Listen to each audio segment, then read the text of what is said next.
Queridos, vamos prosseguir.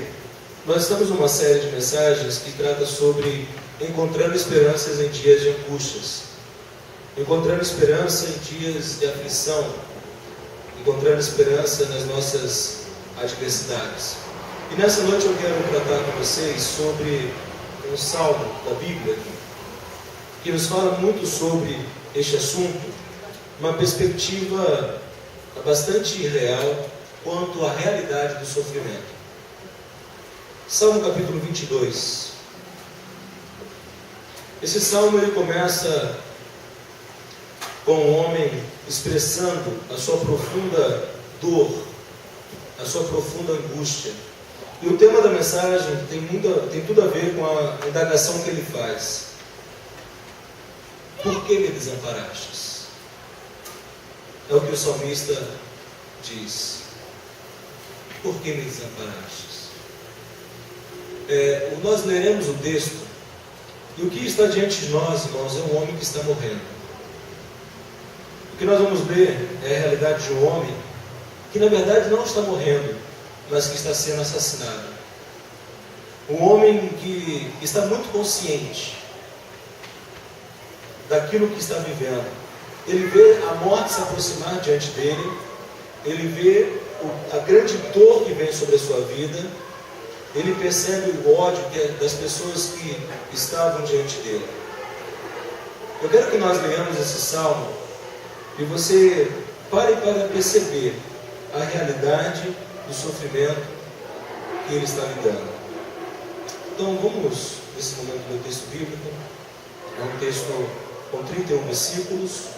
Eu não sei se lerei todos os versículos. Lerei até onde veio, e na mensagem nós poderemos ver o restante se assim for necessário. Mas observe na sua Bíblia, por favor, Salmo 22. Diz assim: meu Deus, por que me abandonastes?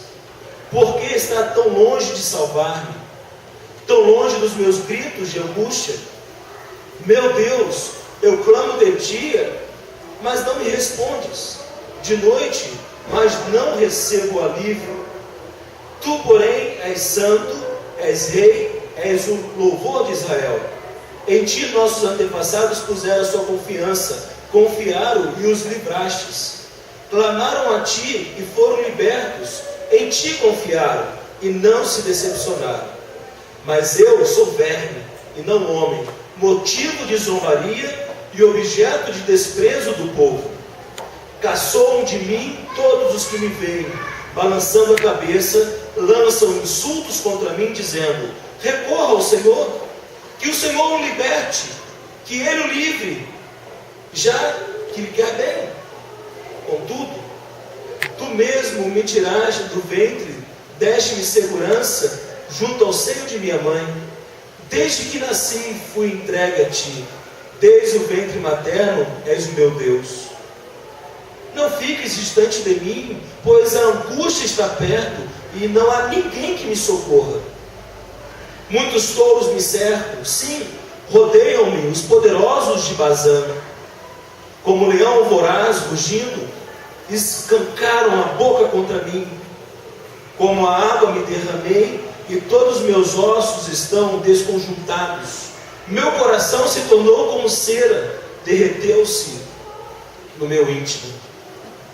Meu vigor secou-se como um caco de barro, e a minha língua gruda no céu da boca.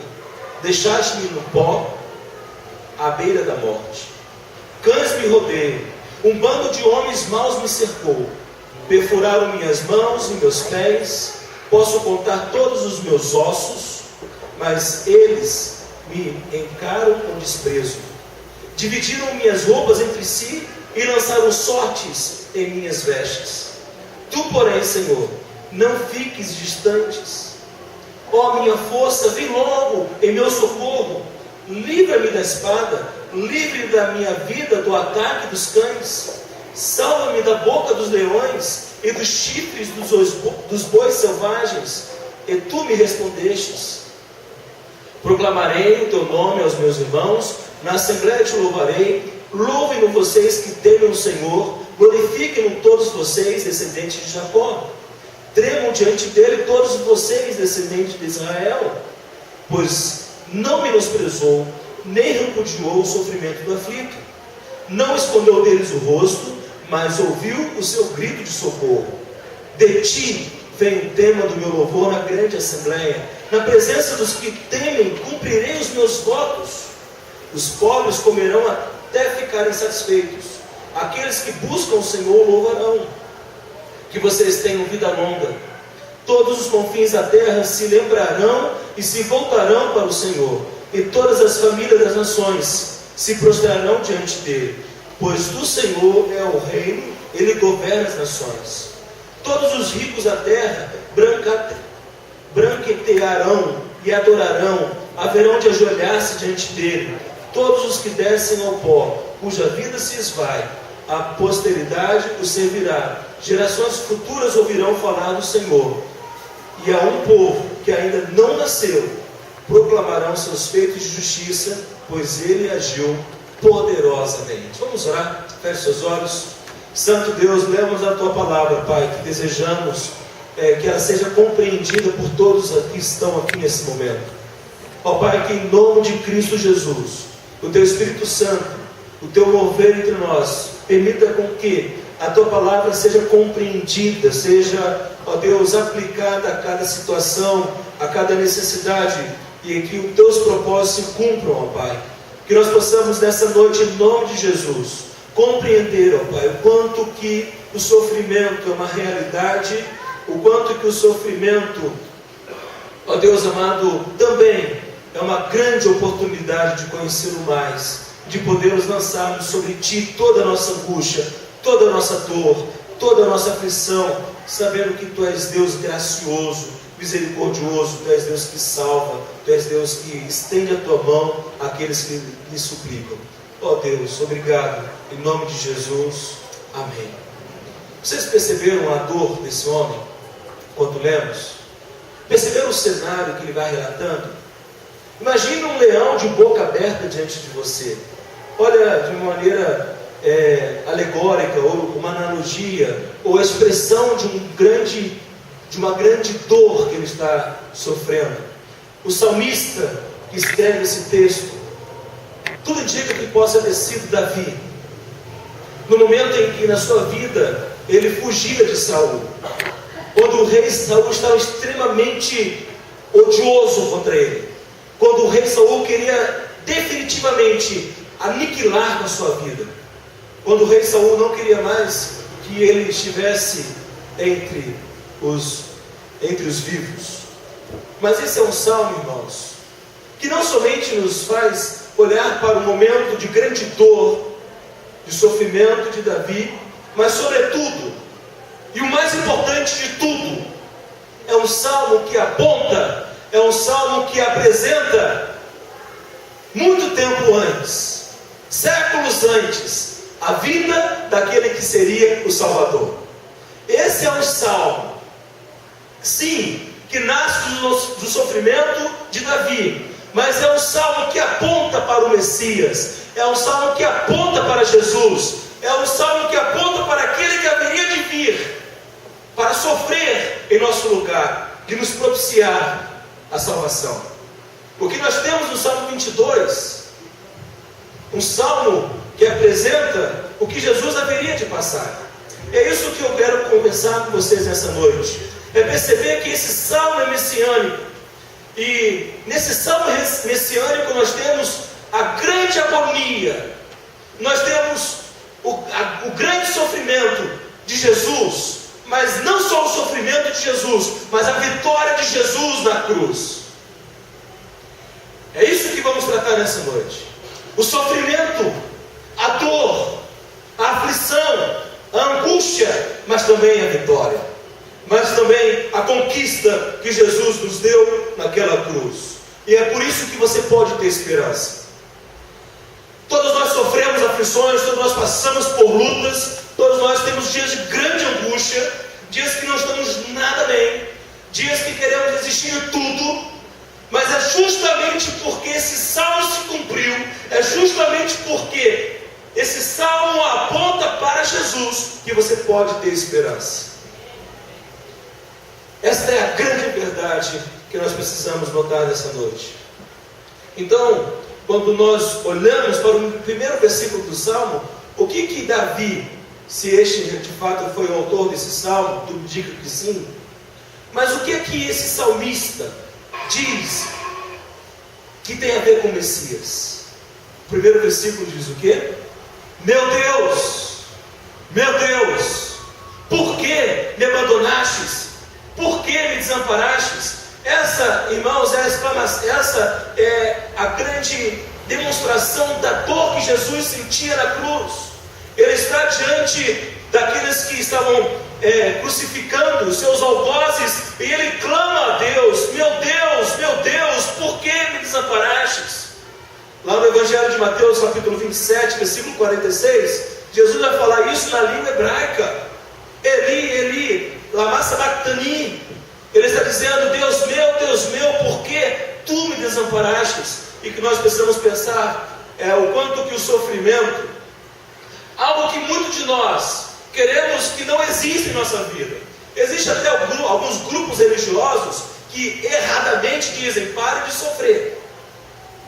Quem é crente, quem crê em Jesus, quem é de Deus não pode sofrer. Vocês já ouviram essa heresia? Isso é heresia, isso não é de Deus, ok? Porque nós temos aqui o próprio Senhor Jesus sofrendo como nenhum de nós sofreu. Então, o que precisamos nos atentar ao fato de que, por mais desagradável que seja para nós, o sofrimento em nossa vida tem um grande valor. O sofrimento que passamos, as angústias que nos afligem, as perdas que doem profundamente, elas têm o seu valor. Não somos um povo que exaltamos o sofrimento. Não. Nós não enaltecemos o sofrimento, mas nós lidamos com a realidade de que o sofrimento é um instrumento que Deus usa para nos tratar. O sofrimento, as perdas, que muitas vezes nos tiram o sono, nos deixam em angústia, elas vêm para que nós tenhamos os nossos olhos abertos e percebamos a realidade de que precisamos de Deus. Porque se nós vivêssemos nessa vida, irmãos, tudo no mar de rosas, tudo conforme desejamos, tudo conforme queremos, nós jamais perceberíamos que precisamos do nosso Criador. Porque o pecado nos insensibiliza. O pecado faz com que nós não percebamos que precisamos daquele que nos criou. Então vejamos o sofrimento de Jesus. Quando nós olhamos para o Salmo 22, do versículo 1 a 21, está muito claro diante de nós toda essa narrativa, toda essa descrição do sofrimento que Jesus passou. E nós podemos aí colocar algumas categorias de sofrimento.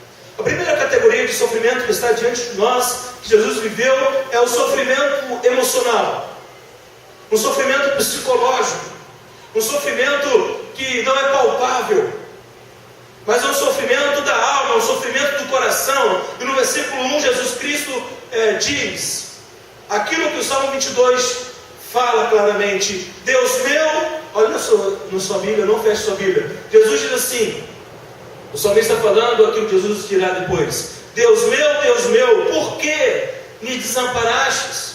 Por que estás tão longe de salvar-me? Tão longe dos meus gritos de angústia? Meu Deus, eu clamo de dia, mas não respondes, de noite, mas não recebo alívio. O que nós temos aqui, de fato, de maneira clara e incontestável, é a expressão dessa dor do abandono. Meus irmãos, quem já foi abandonado sabe como é difícil ser abandonado. Um filho que é abandonado por um pai, um marido que é abandonado pela esposa, ou uma esposa que é abandonada por seu marido, ou você que é abandonado por alguém que você tinha autoestima. Como que isso nos dói, como isso nos faz sofrer. E nós temos aqui Jesus Cristo realmente dizendo, expressando o seu sentimento A realidade, não só o sentimento, mas a realidade de que na cruz, Deus virou as costas para Jesus. Na cruz, quando Jesus estava ali pagando pelo preço de nossos pecados, cumprindo a justiça do Pai, Jesus foi abandonado. Você poderia indagar o seguinte: mas vem cá, realmente Deus abandonou Jesus? Deus Pai realmente desamparou o seu único filho, desamparou ao Deus Filho? Sim, Jesus foi desamparado pelo Pai na cruz. Notem bem que quando Jesus está com os seus discípulos, ele vai falar: eu estou com o Pai, o Pai está comigo, nós somos um. Jesus, em todo momento que caminhou com os discípulos, ele mostrou a sua profunda intimidade, o seu profundo relacionamento com Deus Pai. E Jesus fala que tudo aquilo que ele fazia, ele não fazia por ele, mas ele fazia aquilo que o Pai mandava. Notamos que o seu relacionamento é algo inseparável. E na cruz, aquele momento que Jesus está expressando é que o Pai o abandonou.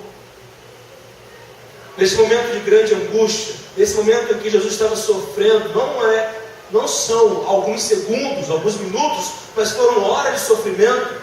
Quando nós pegamos lá desde o Getsemane e toda aquela paixão de Cristo, já bem conhecida de todos, nós ali observamos, naquele momento auge do seu sofrimento, no momento em que Jesus mais precisava do Pai, foi o momento em que Deus ali executava a sua ira sobre o pecado da humanidade, o pecado daqueles que haveriam de ouvir o Evangelho, arrepender-se, crer em Jesus, e daqueles a qual Deus, ao longo de todo o tempo de história, elegeu. Vamos pensar um pouco nisso, meus amados irmãos. Quantas vezes nos sentimos desamparados, nos sentimos abandonados? Mas será que o nosso sentimento de abandono se equivale ao sentimento de abandono de Jesus? Será? Não é que nós aqui vamos minimizar, diminuir o nosso sofrimento? Mas paremos um pouco para considerar isso, pare um pouco para refletir e ver o que Jesus Cristo passou por mim e por você. Jesus, ele de fato gemia, ele sofreu como nenhum de nós. É nesse momento, quando Jesus fala: Deus meu, por que me desamparastes? Jesus está expressando: Pai, quando é que isso vai terminar? Até quando haverei de sofrer? Até quando haverei de sentir mais a sua ira? Deus meu, acaso isso terá um fim? Até quando haverei de sofrer? Porque nós temos foi o intenso sofrimento de Jesus, foi o completo pagamento da nossa dívida, foi a perfeita execução da justiça de Deus, foi sem igual a purificação para o pecador arrependido que Jesus ali tornou acessível, propiciou a todos nós. Quando nós olhamos, abra por favor sua Bíblia em Romanos capítulo 3, versículo 25 a 26. Nós temos um texto muito belo quanto ao fato daquilo que Jesus passou. Romanos 3, 25 fala assim: a quem Deus propôs o seu sangue como propiciação mediante a fé, para manifestar a sua justiça, por ter Deus na sua tolerância deixado impunes os pecados anteriormente cometidos, tendo em vista a manifestação da sua justiça no tempo presente, para Ele mesmo ser justo e justificador daquele que tem fé em Jesus. O que nós temos aqui muito claramente apresentado é a realidade de que Deus manifestou a sua justiça na cruz. Deus, na cruz, de maneira total, Ele aplicou a sua ira sobre Jesus. A ira que seria destinada a nós, a mim, a você, não será mais se em Cristo Jesus crermos, amarmos, obedecermos e seguirmos. Já parou para pensar o quanto isso é belo? Meus amados irmãos, nada é tão inescrutável ou tão maravilhosamente eficaz como foi o sacrifício vicário de Cristo Jesus. Nada é tão profundo, belo, perfeito, completo, total, como aquilo que Jesus Cristo passou por nós na cruz. Certamente a ira de Deus sobre Jesus foi algo terrível. Certamente a ira de Deus, ali aplicada em Cristo Jesus, quando cumpria a sua justiça, Jesus pagou o preço por nós. E nós temos na Bíblia, nos Evangelhos, relato do quanto que Jesus estava profundamente angustiado. Lá em Marcos, capítulo 14, versículo 34, nos diz que a minha alma está profundamente angustiada até a morte. É o que Jesus diz. E nós sabemos que Jesus suou sangue, profunda angústia que ele sentiu. O que nós temos aqui, quando Jesus fala, Deus meu, por que me desamparastes? É que a realidade é que Jesus suportou a ira de Deus Pai por nossa causa. Jesus suportou a cruz. Jesus suportou a ira de Deus por nossa causa. Agora, não suportaremos nós a raiva dos homens por causa de Cristo? Quando nós tomamos uma decisão de fé, de crer no Senhor Jesus, de segui-lo, Jesus é o Senhor de nossa vida, meus amados irmãos, nós temos que compreender que por causa de Jesus as pessoas se enfurecerão contra nós. Por causa de Jesus as pessoas irão se irar contra nós. Por causa do Senhor Jesus as pessoas dirão, deixa de ser besta, está seguindo agora outra religião, está seguindo agora Jesus, vai abandonar a sua fé, vai abandonar a fé da sua família, por causa de Jesus. Quantas pessoas irão se irar contra nós, porque nós abandonamos o legado, a história familiar, para seguir a Jesus? Jesus suportou a cruz por você. Você não pode suportar as iras dos homens por causa de Jesus? Agradar a Jesus significa desagradar muitas pessoas que nele não creem. Sabia disso? Agradar a Jesus significa desagradar as pessoas que não creem nele, que não o seguem.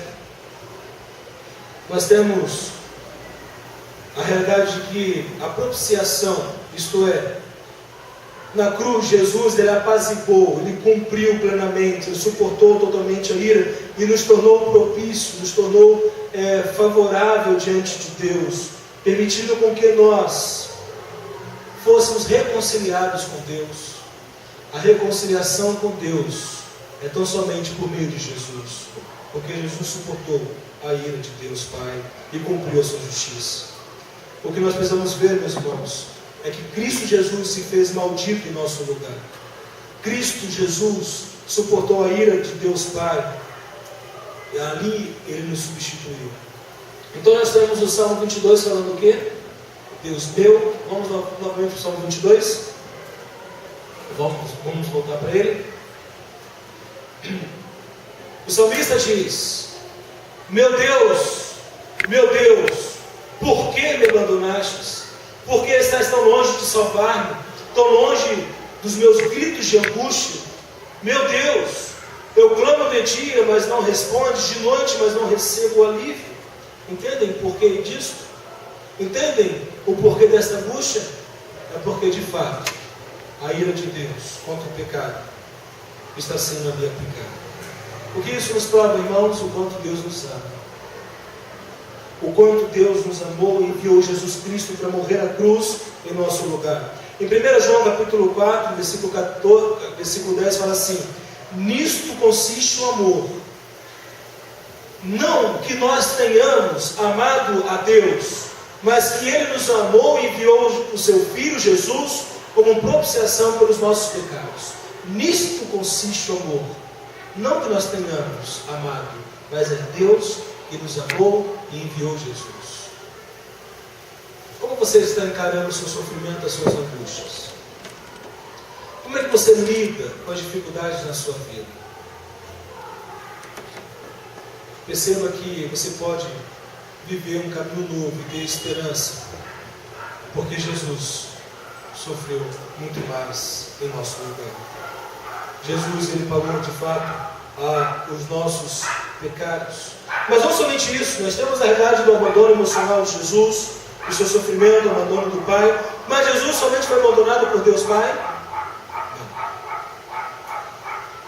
Certamente o abandono do Pai foi o pior abandono que ele poderia sofrer. E, irmãos, é interessante, é precioso notarmos que o salmista diz em outro texto: mesmo que meu pai e minha mãe me abandonem, Deus me acolherá. Esse texto só é verdade porque Jesus foi abandonado. A nossa certeza e segurança de que não seremos abandonados por Deus é porque Jesus foi abandonado. Agora vejam, por favor, o versículo seguinte, versículos 6 e 7. Jesus também ele foi abandonado pelos homens. Versículos 6 e 7 nos diz assim: mas eu sou verme e não homem, motivo de zombaria e objeto de desprezo do povo.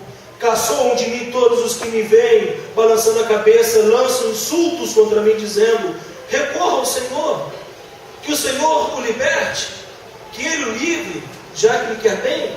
Está vendo o sarcasmo dos homens, tirando onda com a cara de Jesus? Não é isso que acontece quando Ele está na cruz?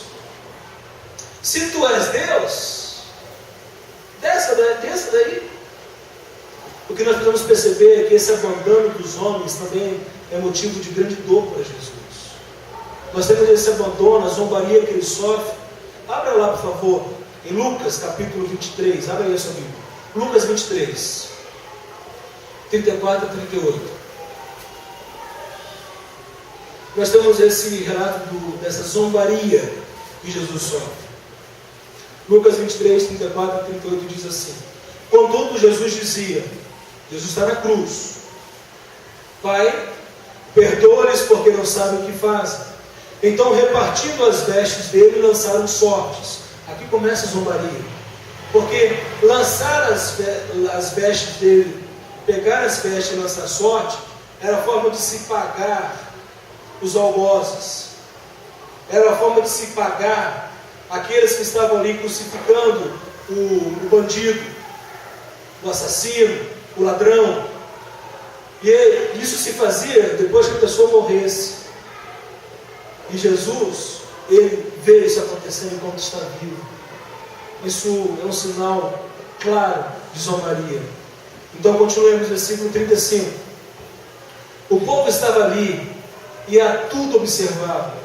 Também as autoridades zombavam e diziam: salvou os outros, a si mesmo se salve, se é de fato Cristo de Deus, o escolhido. Igualmente os soldados escarneciam e, aproximando-se, trouxeram vinagre, dizendo: se tu és o rei dos judeus, salva-te a ti mesmo. Também sobre ele estava esta epígrafe em letras gregas, romanas e hebraicas: este é o rei dos judeus. Percebe a zombaria? Percebe o quanto Jesus foi escarnecido na cruz pelas autoridades, foi escarnecido pelos soldados, foi escarnecido pelo seu próprio povo. Nós estamos lidando, irmãos, com o fato de que o sofrimento ele é real, ele é verdadeiro. O sofrimento de Jesus é um sofrimento total. Olha o versículo 11 do Salmo 22. O versículo 11 diz assim: não fiques diante de mim, pois a angústia está perto, e não há ninguém que me socorra. Jesus está falando: não há ninguém que me ajude, não há ninguém, nem mesmo Deus Pai, nem mesmo os homens, ninguém, estou sozinho. E Jesus está realmente sozinho. Eu acredito que uma das experiências da vida muito difícil de se lidar é a solidão. Como é difícil se sentir só, mesmo estando acompanhado por pessoas, mesmo tendo família perto, pessoas que nos amam, pessoas que nos querem bem. Mas, meus queridos, como é difícil lidar com a solidão. Quantas pessoas têm tirado a própria vida porque se sentem só, desesperançadas, desencorajadas. E a solidão tem tirado o prazer da vida. E nós temos aqui Jesus Cristo na cruz falando: estou só. E realmente está só. Nenhum de nós Por mais que nos sintamos só, em alguns momentos da nossa vida, estaremos só. Quando nós cremos em Deus, quando nós cremos em Cristo Jesus. Porque a promessa de Deus é: eu nunca vos abandonarei. Quando Jesus Cristo sobe aos céus, os discípulos pensando que ficariam só, o que Jesus diz aos discípulos? Eu lhes enviarei o Consolador. O nosso sentimento nos traz a sensação de solidão, mas nunca estaremos só, por mais só que nos sintamos. Mas Jesus esteve só de verdade. Então, quando nós olhamos para isso, nós observamos que Jesus foi um sofredor solitário, sem apoio de ninguém. John Stott, um grande estudioso da palavra de Deus, ele vai dizer: seu maior sofrimento não foi a dor física, nem a zombaria de seus perseguidores, que ele mais tarde descreverá, mas sua sensação de abandono por parte de Deus. John Stott consegue verdadeiramente perceber a dor de Jesus. Sua sensação de abandono da parte de Deus. Sua pergunta é feita em perplexidade, não em desespero ou ressentimento. Na verdade, o que comove a sua condição é que ele continua com a fé a apelar a Deus 3 vezes com: meu Deus, meu Deus. Mesmo quando é abandonado, não recebe a resposta. Jesus, ele clama ao Pai 3 vezes, como nós vimos aqui no Salmo. Não recebe a resposta. E quantas vezes, meus irmãos, nós oramos a Deus, pedimos a Ele, e parece que Deus não nos responde. Ou quando nos responde, não responde como nós queremos.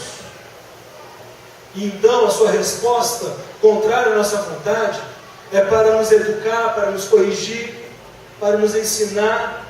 E nesse processo de correção, Deus vai nos tratando, e lá na frente, lá no futuro, a gente percebe como foi bom que Deus me disse não. Mas no momento que Deus diz não, nós sofremos demais. Não somente o sofrimento emocional, mas também Jesus, ele sofre ali um sofrimento moral. Observe no versículo 12, por favor. 12 e 13. Muitos touros me cercam. Sim, rodeiam-me os poderosos de Bazã. Como leão voraz, rugindo, escancaram a boca contra mim. Agora no versículo 16. Cães me rodeiam.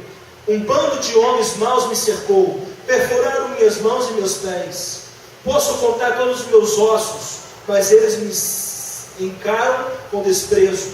Dividiram as minhas roupas entre si e lançaram sorte sobre as minhas vestes. Nós temos aqui esse sofrimento moral que é revelado pelo grande ódio.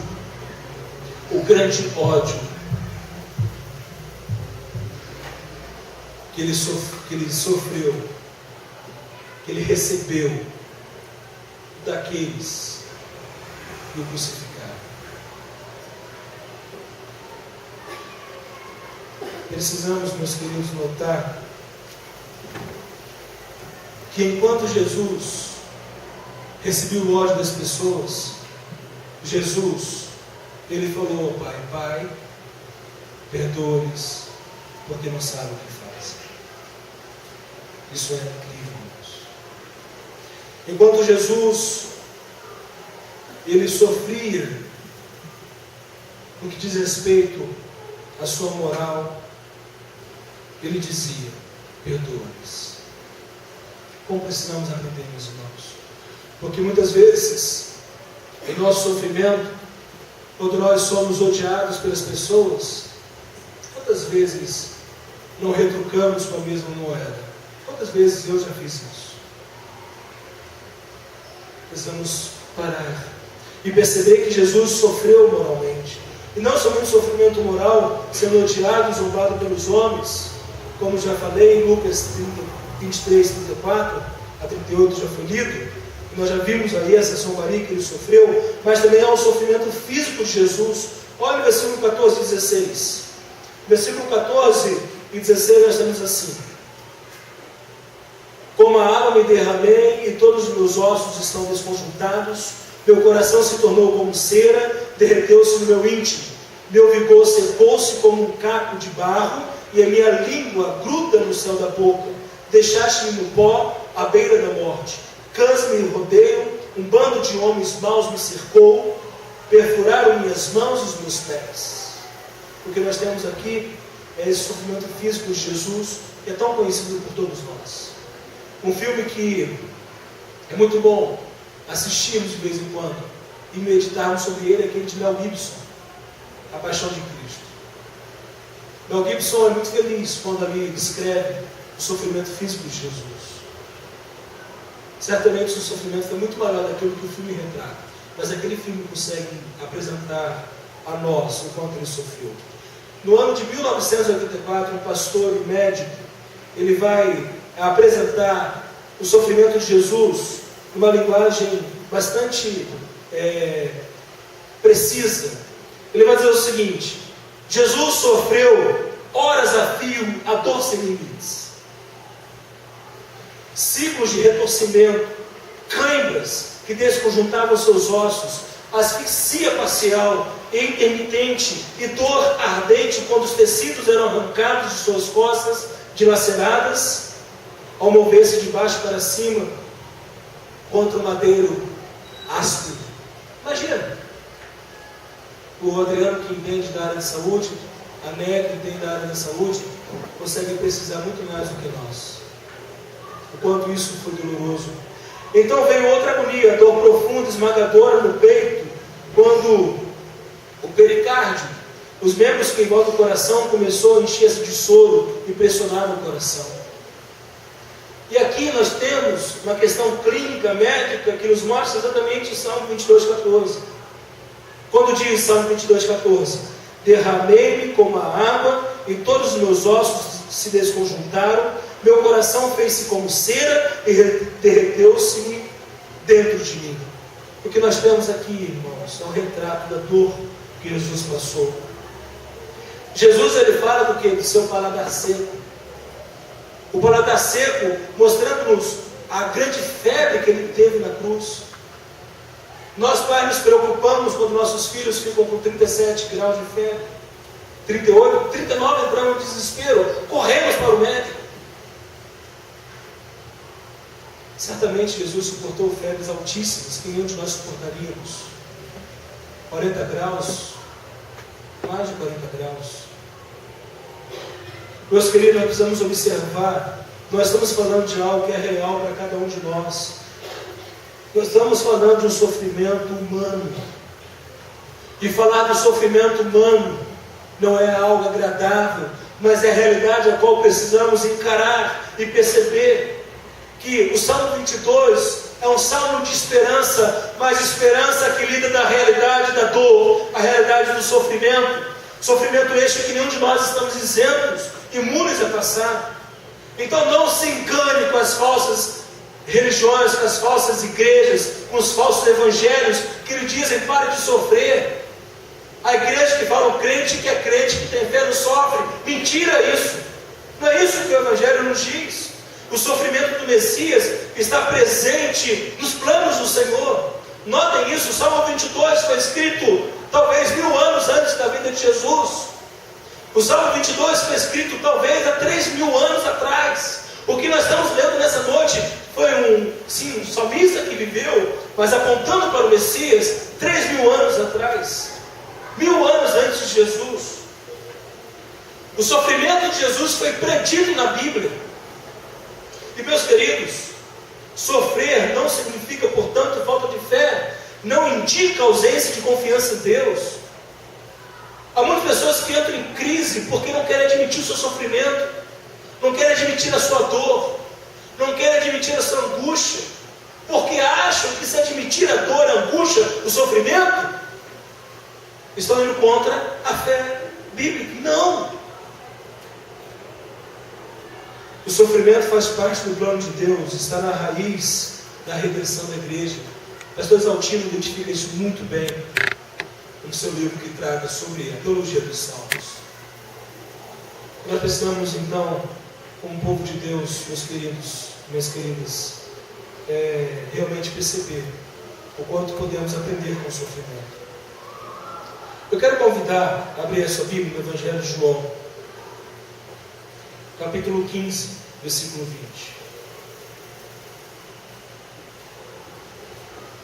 João 15:20 nos diz assim: lembre-se das palavras que eu lhes tenho dito: nenhum escravo é maior do que o seu senhor. Se me perseguiram, também perseguirão vocês.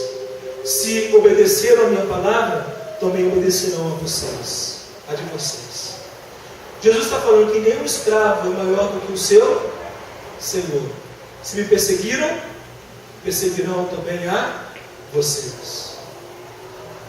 A premissa, que é verdadeira, significa dizer que se Jesus sofreu, nós também vamos sofrer. O problema é que muitas das vezes nós não queremos aceitar, se submeter e sofrer. Nós precisamos, meus irmãos, aprender que Deus usa o sofrimento em nossa vida para nos tratar, para nos corrigir, para nos ensinar. Não se pode pensar numa vida cristã sem sofrimentos quando se reconhece que eles estão presentes na vida do próprio Salvador. O pastor Exaltiano diz isso com muita clareza. Como é que você está lidando com os seus sofrimentos, com as suas angústias, com as suas lutas? Eu conto isso é importante porque quando nós reconhecemos o nosso sofrimento, nós pedimos ajuda. Nós só vamos ao médico quando estamos enfermos. Quando estamos enfermos, percebemos que precisamos do médico. Agora, quando nós estamos enfermos em nossa alma, em nosso coração, quando nós estamos enfermos em nossos relacionamentos, será que nós reconhecemos da mesma medida que também nós precisamos de ajuda? Que nós precisamos pedir socorro? Que nós precisamos pedir apoio? Que nós precisamos ir atrás da ajuda que precisamos? Muitas vezes, ao invés de pedirmos ajuda, nos fechamos, nos escondemos, agimos que se não estivéssemos mal. Então, pode o discípulo pretender não sofrer? Pode-se ver o sofrimento como estando fora do propósito divino? Não! O sofrimento é propósito de Deus. Deus usa o sofrimento para nos tratar, nos corrigir. É difícil, irmãos. É difícil. Mas Ele bondosamente faz isso. Certamente nós precisamos do sofrimento continuar crendo, esperando, clamarmos a intervenção de Deus. E Ele ouve o nosso clamor. Ele nos socorre. Ele nos dá condições de suportarmos e vencermos. Não é o que nós lemos no boletim hoje, no culto? Tenho por certo, Romanos 8,18. Quem sabe fala comigo. Tenho por certo que os sofrimentos do tempo presente não vão se comparar com a glória que há de ser revelada em nós. Exatamente mostrando-nos a realidade de que sofremos sim, mas Deus não somente provê o sofrimento, mas Deus também provê a vitória sobre os sofrimentos. João 16:33, Jesus falou o quê? No mundo passarei por aflições, mas tende bom ânimo, porque eu venci o mundo. Então é importante notarmos isso, percebermos essa realidade. E assim então o Salmo 22 nos mostra o sofrimento do Messias, mas não só o sofrimento, como já foi falado, mas a vitória do Messias, a vitória de Jesus na cruz. Como é que Jesus venceu diante da realidade do sofrimento? E como é que Ele vence o sofrimento? Como é que hoje nós podemos lidar com o sofrimento e sairmos vitoriosos? Como é que nós podemos lidar com a realidade da dor, da perda, da angústia, da aflição, e sermos pessoas que não se lancem a uma angústia maior, mas sejam soerguidas, levantadas? Está na própria resposta do salmista, na própria fala do salmista. Olha no versículo 3 e 5 do Salmo 22. Olha só o que o salmista fala. Ele diz assim: tu, porém, olha que interessante, ele está falando, Deus só me abandonou, mas olha o que ele fala depois: tu, porém, és o santo, és rei, és o louvor de Israel. Em ti os nossos antepassados puseram sua confiança, confiaram e os livrastes, clamaram a ti e foram libertos, e em ti confiaram e não se decepcionaram. Veja, ele está sofrendo, ele está angustiado, ele está abandonado, mas ele fala que tu és santo. Ele não blasfema contra Deus, ele não se ira contra Deus, ele não se revolta contra Deus, ele não cospe na cara de Deus. Mas o que ele faz? Ele exerce a sua confiança. Meus irmãos, a nossa confiança a nossa vitória vem mediante a confiança que temos em Deus, não sendo nós os autores da vitória, mas Deus é o autor. Nós tão somente confiamos no que Ele vai fazer. Não somos nós quem produzimos a vitória, não, isso é heresia. Quem produz a vitória é Deus, mediante a confiança que temos nele. E no versículo 3 e 5, ele está dizendo o quê? Que Deus é santo, libertador e salvador daqueles que nele confiam. Perceba isso. Ele está reconhecendo o caráter de Deus, ele está reconhecendo quem Deus é. Ele está dizendo que Deus é santo, que Deus é libertador, que Deus é salvador. Então, no nosso sofrimento, na nossa angústia, nós precisamos falar, nós precisamos reconhecer, nós precisamos dizer: Deus, apesar da minha dor, apesar do meu sofrimento, Tu és santo, Tu és quem pode me libertar, Tu és quem pode mudar a história da minha vida, Tu és quem pode mudar o meu casamento, Tu és aquele que pode mudar a minha família. Eu não posso, mas Tu podes. Em Ti eu confio, a Ti eu clamo, a Ti eu suplico. Notem que ele diz isso no sofrimento. Notem que ele diz isso quando está sofrendo. Romanos capítulo 10, versículo 11, fala que aquele que em Deus confia não será envergonhado. Se você colocar sua confiança no Senhor Jesus, você não vai ser envergonhado. Romanos 10, 11 fala isso. Ele fala assim: como diz a Escritura, todo o que nele confia jamais será envergonhado. O que nós precisamos ver é que não somente reconhece que Deus é santo, mas olha o versículo 8 e 10. O que ele reconhece de Deus no versículo 8 e 10? Ele diz assim: recorra ao Senhor, que o Senhor liberte, que Ele o livre, já que Ele quer bem. Isso aqui é blasfemando, mas ele dizendo no cenário: contudo, olha o versículo 9: contudo, Tu mesmo me tiraste do ventre, me deste segurança junto ao seio de minha mãe. Desde que nasci, entreguei a Ti, desde o ventre materno és o meu Deus. O que ele está dizendo? Que Deus é o provedor único desde o ventre de sua mãe. Como é importante, irmão, nós temos consciência disso. Desde quando você estava sendo gerado, Deus é aquele que proveu tudo o que você necessitava para vir à vida. Deus proveu e provê hoje tudo o que necessitamos. Ele é único. E no versículo 19 e 21, ele vai dizer o livramento. O livramento vem de Deus para aqueles que nele confiam. Percebem a importância de confiar, de se entregar, de descansar, de se submeter. Versículo 19 e 21, ele diz o quê? Ele fala assim: Tu, porém, Senhor, não fiques distantes.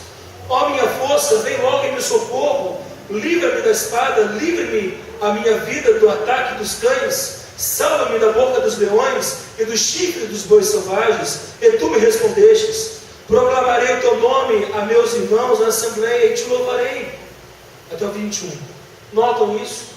Ele reconhece que o livramento vem de quem? De quem que vem o livramento? Do Senhor, de Deus. Então ele começa a louvar a Deus. Olha o versículo 22 a 25. Ele começa a adorar a Deus. Ele não quer adorar sozinho, mas ele quer adorar com o povo de Deus.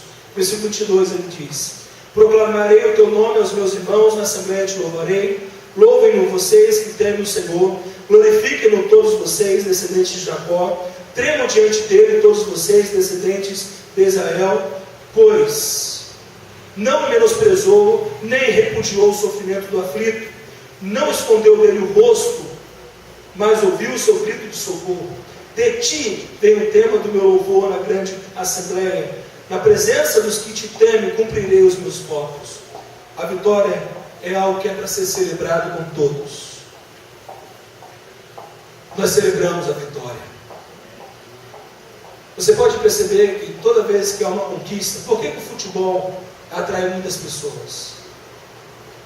Porque em torno de um objetivo comum, quando o time ganha, todos celebram. Não é isso? Por que há aquele buzinaço? Por que se estoura fogos? Por que se comemora? Porque nós nunca celebramos a vitória sozinhos. Nós sempre celebramos a vitória em conjunto. E o versículo 26 a 29 é lindo, porque essa vitória não somente está sobre os judeus, mas ela se estende sobre todos os povos. Olha o versículo 26 até o versículo 29. Os pobres comerão até ficarem satisfeitos. Aqueles que buscam o Senhor o louvarão. Que vocês tenham vida longa. Todos os confins da terra se lembrarão e se voltarão para o Senhor, e todas as famílias das nações se prostrarão diante dele. Pois do Senhor é o reino, ele governa as nações. Que coisa linda, meus irmãos. Olha o 29. Todos os ricos da terra se branquearão e adorarão, haverão de ajoelhar-se diante dele, todos os que descem ao pó, cuja vida se esvai. O que ele está mostrando? Exatamente isso, que todos, joelho, toda língua confessará que Jesus é o Senhor, para a glória de Deus. Nós precisamos reconhecer isso. E há algo lindo nesse salmo, terminando esse salmo, que nós vemos nele a extensão do propósito de Deus, e aqui nós podemos ter uma percepção da questão do povo novo. Olha o versículo 30 e 31. A posteridade o servirá, gerações futuras ouvirão falar do Senhor. A um povo que ainda não nasceu, proclamarão seus feitos de justiça, pois ele agiu poderosamente. Percebe que coisa fantástica que está aqui, meus queridos? Ele está falando que as gerações vindouras, isso há 3.000 anos atrás, é um salmo que aponta para Jesus, é um salmo messiânico. 1.000 anos após, Jesus Cristo vem, e nós estamos 2.000 anos após, 3.000 desse salmo, 2.000 da vinda de Jesus, fazendo esse arredondamento grosseiro. O que nós temos aqui é o cumprimento da palavra de Deus, quando diz que céus e terra passarão, mas a minha palavra nunca passará. O que nós temos aqui é a realidade que nós fomos alcançados por essa graça de Deus, e nós podemos com isso adorar, louvar, celebrar, porque nós somos um povo este que estava por nascer e nasceu. Olha o versículo 31. Há um povo que ainda não nasceu. Não é forçar o texto, dizer que aqui está mencionando a igreja de Jesus. Não somente os judeus, mas todo o povo de Deus. E nós temos aquele relato tão lindo, né? Que nos mostra em Filipenses 2, 8, 11. Nós não vamos ler, mas somente quero dizer que mostra Jesus deixando a sua glória, tornando-se homem, tornando-se servo, morte humilhante, mas a sua ressurreição e depois a sua glória, a qual todos os joelhos se dobrará e toda língua confessará Jesus para a glória de Deus Pai. E no versículo 31 nós temos algo muito lindo ainda, que diz o quê? Olha o 31. Pois ele agiu poderosamente. Quem é que faz? É Deus. E aqui, o que Jesus Cristo diz na cruz? Está consumado, está feito. Quem é que fez? Foi Deus. Quem é que nos propicia a salvação? É Deus. A salvação não se compra, a salvação não está à venda, a salvação é gratuita. Jesus pagou o preço. O que precisamos é nos arrepender e crer no Senhor Jesus. O que precisamos é nos humilharmos à presença de Deus, é colocarmos toda a nossa confiança nele, é reconhecermos que Deus já fez tudo o que precisamos. É tão somente pela graça. É pela graça que salvo sou. É pela graça que vivo na santificação. É pela graça que cresço em comunhão. Jesus foi desamparado na cruz para que hoje você possa ser amparado por Deus. Em Cristo Jesus jamais seremos envergonhados. Mesmo que o sofrimento humano seja capaz de roubar a esperança, mas a esperança que está em Cristo nunca será tirada de nós. A esperança do mundo se esvai, mas a esperança em Deus não. Romanos 8,18 fala: todas as coisas, pois estou certo que os sofrimentos do tempo presente não vão se comparar com a glória que há de ser revelada em nós. No sofrimento, meus irmãos, portanto, nós aprendemos mais. No sofrimento aprendemos mais de Jesus e reconhecemos que Deus já providenciou tudo o que necessitamos para vivermos segundo vivermos seguros de seu perdão e salvação eterna. Não menospreze o seu sofrimento. Não o ignore e nem o exalte. Mas reconheça que pelo seu sofrimento você pode chegar a Jesus, você pode reconhecer a graça de Deus e o quanto você precisa dele. Nós sofremos. Jesus falou o quê? No mundo passarei por aflições, mas tende bom ânimo, porque eu venci o mundo. E a certeza é para que você também possa vencer e ser vitorioso, é você confiar totalmente, exclusivamente, unicamente em Jesus Cristo como seu único e suficiente Salvador. É você entregar a vida a Jesus, é segui-lo fielmente. Cristo Jesus é a nossa vitória, é a única esperança. Quero convidá-lo a fechar os seus olhos, a olhar para a sua vida e sinceramente diante de Deus avaliar como é que você está lidando com os seus sofrimentos. Como é que você lida com o sentimento de abandono? Talvez você tenha sido abandonado por seu pai. Isso traz uma revolta e você começa a pecar, a errar, porque já sofreu tanto abandono. Você pode, nessa noite, encontrar aquele que nunca vai te abandonar, Jesus Cristo. Aquele que te convida a renunciar a tudo para seguir. Você pode, nessa noite, começar uma nova caminhada, uma nova história, tendo Jesus como Senhor da sua vida. Eu vou orar por você. E se você nessa noite deseja entregar sua vida a Jesus, crendo em Jesus, ora no seu lugar. Depois você